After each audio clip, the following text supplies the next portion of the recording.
Hi there, this is Dr. Pan recording from Tucson, Arizona. Hope life is treating you well, and thank you for watching this clip on evaluating an indefinite integral. What we're going to do over here is we're going to pull the x squared out, and then we have a simple one of an x squared plus 4 over here. Now, one thing we need to be careful is this. This term can be positive or negative. I'm just going to write a plus minus x here and put a little star here. We'll deal with that later on.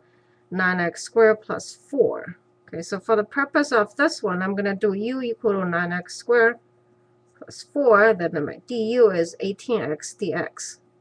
So du divided by 18 becomes my x dx. Okay, so it's plus minus depending on what x itself is. So for the purpose of this one, I'll deal with the sign later on, and I'll put the little star over there for now, so I reminded myself to come back doing it again. Du over 18 becomes my x dx, and then this becomes u to the half. Okay, 1 over 18 is my coefficient, and then u 3.5 divided by 3.5. So let's clean up the coefficient over here, times 2 over 3 u to the 3.5, which equal to 1 over 27, and let's plug u back in there. 9x squared plus 4, 3.5. Okay, now as I said earlier, we need to deal with the signs, because x can be positive or negative.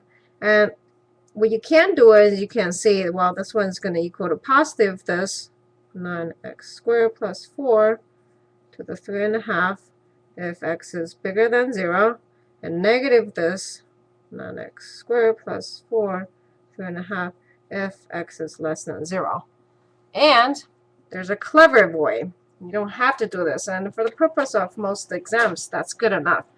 Now, there is a clever way. You put the sign inside a sort of operation per se. You combine them. And here's the trick.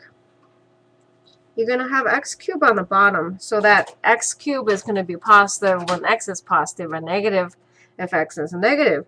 And then on top, you're going to do x squared, and then you're going to do 3.5. X squared forces this one to be always positive, and the bottom is changes according to the x.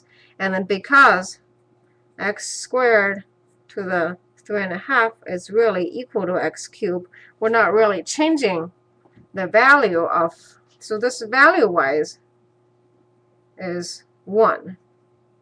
Okay, but the sign changes. Sign will change according to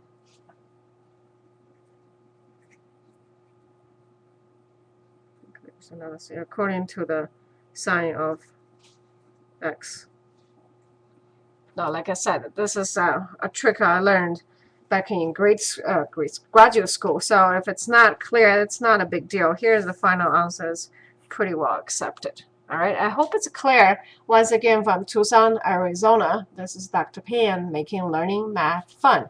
At least trying to. If the video has been helpful, I would appreciate a comment or a thumb up. Until next time, have a confident day.